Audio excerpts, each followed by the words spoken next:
ओम शांति।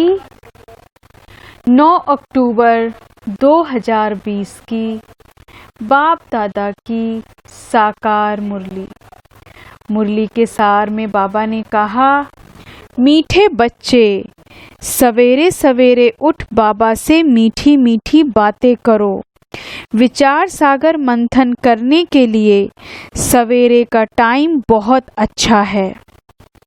प्रश्न है आज बाबा का, भक्त भी भगवान को सर्वशक्तिमान कहते हैं और तुम बच्चे भी, लेकिन दोनों में अंतर क्या है? उत्तर में वह कहते, भगवान तो जो चाहे वह कर सकता, सब कुछ उसके हाथ में है। लेकिन तुम जानते हो, बाबा ने कहा, मैं भी ड्रामा के बंधन में बांधा हुआ हूँ। ड्रामा सर्वशक्तिमान है। बाप को सर्वशक्तिमान इसलिए कहा जाता क्योंकि उनके पास सर्व को सद्गति देने की शक्ति है। ऐसा राज्य स्थापन करता जिसे कभी कोई छीन नहीं सकता। अब मुरली विस्तार से। ओम शांति किसने कहा? बाबा ने। ओम शांति यह किसने कहा? दादा ने। अब तुम बच्चों ने यह पहचाना है, ऊंच से ऊंच की महिमा तो बहुत भारी है। कहते हैं सर्वशक्तिमान है, तो क्या नहीं कर सकते? अब यह भक्ति मार्ग वाले तो सर्वशक्तिमान का अर्थ बहुत भारी निकालते होंगे। बाप कहते हैं, ड्रामा अनुसार सब कुछ होता है, मैं कुछ भी करता नहीं हूँ। मैं भी ड्रामा के बंधन में बांधा हुआ हूँ। सिर्फ तुम बाप को याद करने से सर्वशक्तिमान बन जाते हो। पवित्र बनने से तमो प्रधान से सतो प्रधान बन जाते हो। बाप सर्वशक्तिमान है, उनको सिखलाना होता है, बच्चे मुझे याद करो तो विकर्म विनाश हो जाएंगे, फिर सर्वशक्तिमान बन विश्व पर राज्य करेंगे। शक्ति नहीं होगी तो राज्य कैसे करेंगे? शक्ति मिलती है योग से, इसलिए भारत का प्राचीन योग बहुत गाया जाता है। तुम बच्चे नंबरवार याद कर और खुशी में आते हो। तुम जानते हो, हम आत्माएं बाप को याद करने से विश्व पर राज्य प्राप्त कर सकते हैं। कोई की ताकत नहीं जो छीन सके। ऊंच से ऊंच बाप की महिमा सब करते हैं, परंतु समझते कुछ नहीं। एक भी मनुष्य नहीं जिसको यह पता हो कि यह नाटक है। अगर समझते हो कि यह नाटक है तो शुरू से अंत तक वह याद आना चाहिए, नहीं तो नाटक कहना ही रॉन्ग हो जाता है। कहते भी हैं यह नाटक है, हम पार्ट बजाने आए हैं, तो उस नाटक के आदि मध्य अंत को भी जानना चाहिए ना। यह भी कहते हैं हम ऊपर से आते हैं, तब तो वृद्धि होती रहती है ना। सतयुग में तो थोड़े मनुष्य थे, इतनी सब आत्माएं कहाँ से आईं? यह कोई समझते नहीं कि यह अनादि बना बनाया अविनाशी ड्रामा है, जो आदि से अंत तक रिपीट होता रहता है। तुम बाइस्कोप शुरू से अंत तक देखो, फिर दोबारा रिपीट करके अगर देखेंगे तो चक्र जरूर हूबहू रिपीट होगा, जरा भी फर्क नहीं होगा। बाप मीठे मीठे बच्चों को कैसे बैठ समझाते हैं। कितना मीठा बाप है। बाबा आप कितने मीठे हो। बाबा बस अभी तो हम चलते हैं अपने सुखधाम में। अभी यह मालूम पड़ा है कि आत्मा पावन बन जाएगी तो दूध भी वहाँ पावन मिलेगा। श्रेष्ठाचारी आत्माएं बहुत मीठी होती हैं, समय पर बच्चों को आपे ही दूध पिलाती हैं। बच्चों को रोने की दरकार नहीं होती। ऐसे ऐसे या भी विचार सागर मंथन करना होता है। सुबह को बाबा से बातें करने से बड़ा मजा आता है। बाबा आप कितनी अच्छी युक्ति बताते हो श्रेष्ठाचारी राज्य स्थापन करने की। फिर हम श्रेष्ठाचारी माताएं की गोद में जाएंगे। अनेक बार हम ही उस नई सृष्टि में गए हैं। अभी हमारे खुशी के दिन आते हैं। यह खुशी की खुराक है, इसलिए गायन भी है अतीन्द्रिय सुख। पूछना हो तो गोप गोपियों से पूछो। अब हमको बेहद का बाप मिला है। हमको फिर से स्वर्ग का मालिक श्रेष्ठाचारी बनाते हैं। कल्प कल्प हम अपना राज्य भाग्य लेते हैं, हार खाते हैं, फिर जीत पाते हैं। अभी बाप को याद करने से ही रावण पर जीत पानी है। फिर हम पावन बन जाएंगे। वहां लड़ाई दुख आदि का नाम नहीं, कोई खर्चा नहीं। भक्ति मार्ग में जन्म जन्मांतर कितना खर्च किया, कितने धक्के खाए, कितने गुरु किए। अब फिर आधा कल्प हम कोई गुरु नहीं करेंगे। शांति धाम सुखधाम जाएंगे। बाप कहते हैं तुम सुखधाम के राही हो। अब दुखधाम से सुखधाम में जाना है। वह हमारा बाबा कैसे हमको पढ़ा रहे हैं। हमारा यादगार भी यहाँ है। यह तो बड़ा वंडर है। इस दिलवाड़ा मंदिर की तो अपरंपार महिमा है। अभी हम राजयोग सीखते हैं। उसका यादगार तो जरूर बनेगा ना। यह हूबहू हमारा यादगार है। बाबा मम्मा और बच्चे बैठे हैं। नीचे योग सीख रहे हैं। ऊपर में स्वर्ग की राजाई है। झाड़ में भी कितना क्लियर है। बाबा ने कैसे साक्षात्कार कराए, फिर चित्र बैठ बनवाए हैं। बाबा ने ही साक्षात्कार कराया और फिर करेक्ट भी किया। कितना वंडर है। सारी नई नॉलेज है। किसको भी इस नॉलेज का पता नहीं है। बाप ही बैठ समझाते हैं। मनुष्य कितना तमोप्रधान बनते जाते हैं। मनुष्य सृष्टि बढ़ती जाती है। भक्ति भी वृद्धि को पाते पाते तमोप्रधान बनती जाती है। यहाँ अब तुम सतोप्रधान बनने का पुरुषार्थ करते हो। गीता में भी अक्षर है मन मना भव। सिर्फ यह नहीं जानते कि भगवान कौन है। अब तुम बच्चों को सवेरे सवेरे उठकर विचार सागर मंथन करना है कि मनुष्यों को भगवान का परिचय कैसे दें। भक्ति में भी मनुष्य सवेरे सवेरे उठकर कोठी में बैठ भक्ति करते, वह भी विचार सागर हुआ ना। अभी तुमको ज्ञान का तीसरा नेत्र मिलता है। बाप तीसरा नेत्र देने की कथा सुनाते हैं।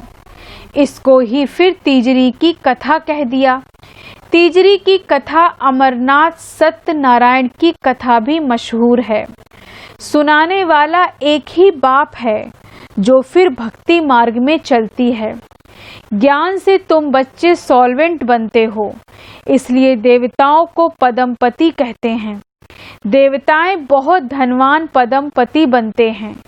कलयुग को भी देखो और सतयुग को भी देखो, रात दिन का फर्क है।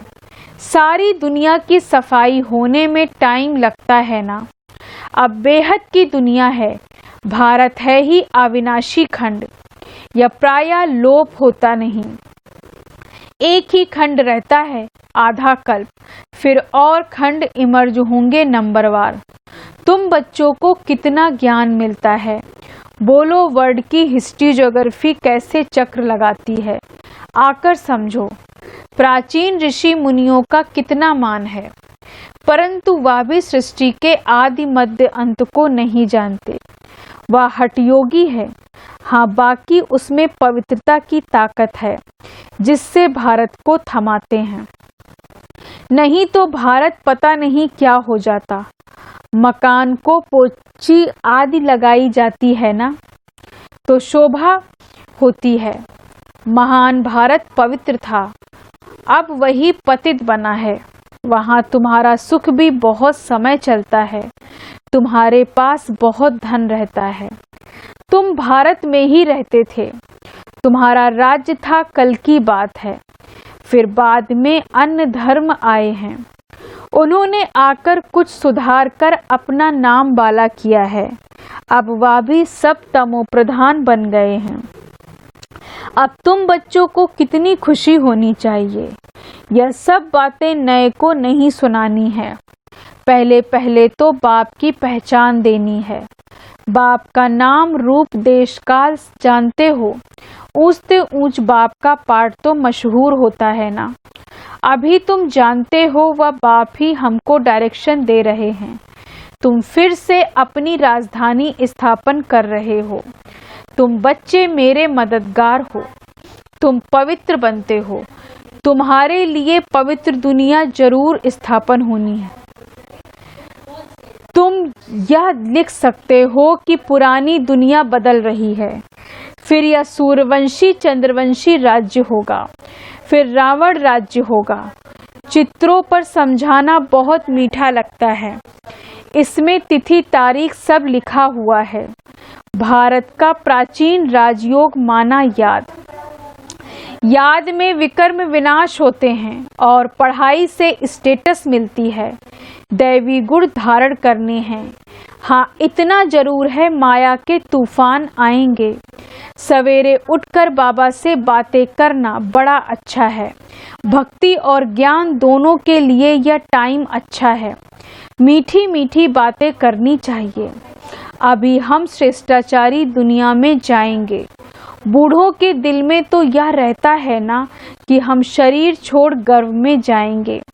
बाबा कितना नशा चढ़ाते हैं। ऐसी ऐसी बातें बैठ करो तो भी तुम्हारा जमा हो जाएगा। शिव बाबा हमको नरकवासी से स्वर्गवासी बना रहे हैं। पहले पहले हम आते हैं, सारा ऑलराउंड पार्ट हमने बजाया है। अब बाबा कहते हैं इस छीछी चोले को छोड़ दो, देह सहित सारी दुनिया को भूल जाओ। यह है बेहद का सन्यास।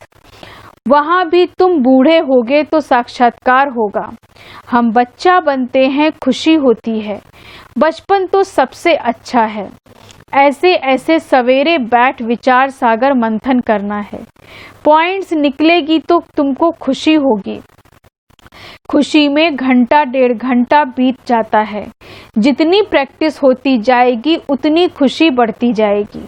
बहुत मजा आएगा। फिर घूमते फिरते याद करना है। फुर्सत बहुत है। हाँ, विघ्न पड़ेंगे, उसमें कोई शक नहीं है। धंधे में मनुष्य को नींद नहीं आती। सुस्त लोग नींद करते हैं। तुम जितना हो सके शिव बाबा को ही याद करते रहो। तुमको बुद्धि में रहता है शिव बाबा के लिए हम भोजन बनाते हैं, शिव बाबा के लिए हम यह करते हैं। भोजन भी शुद्धि से बनाना है। ऐसी चीज ना हो जिससे खिटपिट हो जाए। बाबा खुद भी याद करते हैं। अच्छा, मीठे मीठे सिक्की लदे बच्चों प्रति माता पिता बाप दादा का याद प्यार और गुड मॉर्निंग। रूहानी बाप की रूहानी बच्चों को नमस्ते। हम रूहानी बच्चों की रूहानी बाप दादा को गुड मॉर्निंग, नमस्ते नमस्ते नमस्ते। धारणा के लिए मुख्य सार। पहली पॉइंट, सवेरे सवेरे उठकर बाबा से मीठी मीठी बातें करनी है। रोज खुशी की खुराक खाते हुए अतीन्द्रिय सुख का अनुभव करना है। दूसरी पॉइंट, सतयुगी राजधानी स्थापन करने में बाप का पूरा मददगार बनने के लिए पावन बनना है। याद से विकर्म विनाश करने हैं। भोजन भी शुद्धि से बनाना है। वरदान है आज का, स्व स्थिति द्वारा परिस्थितियों पर विजय प्राप्त करने वाले संगम युगी विजयी रत्न भव। स्व स्थिति द्वारा परिस्थितियों पर विजय प्राप्त करने वाले संगम युगी विजयी रत्न भव। विस्तार से, परिस्थितियों पर विजय प्राप्त करने का साधन है स्व स्थिति। यह देह भी पर है, स्व नहीं। स्व स्थिति व स्वधर्म सदा सुख का अनुभव कराता है और प्रकृति धर्म अर्थात पर धर्म या देह की स्मृति किसी न किसी प्रकार के दुख का अनुभव कराती है। तो जो सदा स्व स्थिति में रहता है वह सदा सुख का अनुभव करता है। उसके पास दुख की लहर आ नहीं सकती। वह संगम युगी विजयी रत्न बन जाते हैं। स्लोगन है आज का, परिवर्तन शक्ति द्वारा व्यर्थ संकल्पों के बहाव का फोर्स समाप्त करो। परिवर्तन शक्ति द्वारा व्यर्थ संकल्पों के बहाव का फोर्स समाप्त करो। मातेश्वरी जी के अनमोल महावाक्य। इस अविनाशी ईश्वरी ज्ञान प्राप्त करने के लिए कोई भी भाषा सीखनी नहीं पड़ती। अपना जो ईश्वरी ज्ञान है, जो बड़ा ही सहज और मीठा है, इससे जन्म जन्मांतर के लिए कमाई जमा होती है। यह ज्ञान इतना सहज है जो कोई भी महान आत्मा, अहिल्या जैसी पत्थर बुद्धि, कोई भी धर्म वाला बालक से लेकर वृद्ध तक कोई भी प्राप्त कर सकता है। देखो, इतना सहज होते भी दुनिया वाले इस ज्ञान को बहुत भारी समझते हैं। कोई समझते हैं जब हम बहुत वेद शास्त्र उपनिषद पढ़कर बड़े बड़े विद्वान बने, उसके लिए फिर भाषा सीखनी पड़े, बहुत हठयोग करें तभी प्राप्ति हो सकेगी। लेकिन या तो हम अपने अनुभव से जान चुके हैं कि यह ज्ञान बहुत ही सहज और सरल है, क्योंकि स्वयं परमात्मा पढ़ा रहे हैं। इसमें न कोई हठ, न कोई जप, न शास्त्रवादी पंडित बनना, न कोई इसके लिए संस्कृत भाषा सीखने की जरूरत है। या तो नेचुरल आत्मा को अपने परमपिता परमात्मा के साथ योग लगाना है। भल कोई इस ज्ञान को ना भी धारण कर सके तो सिर्फ योग से ही बहुत फायदा होगा। इससे एक तो पवित्र बनते हैं, दूसरा फिर कर्म बंधन भस्मीभूत होते हैं और कर्मातीत बनते हैं। इतनी ताकत है इस सर्वशक्तिवान परमात्मा की याद में। भल वो अपने साकार ब्रह्मातन द्वारा हमें योग सिखला रहे हैं, परंतु याद फिर भी डायरेक्ट उस ज्योति स्वरूप शिव परमात्मा को करना है। उस याद से ही कर्म बंधन की मैल उतरेगी। अच्छा, ओम शांति। धन्यवाद बाबा, धन्यवाद।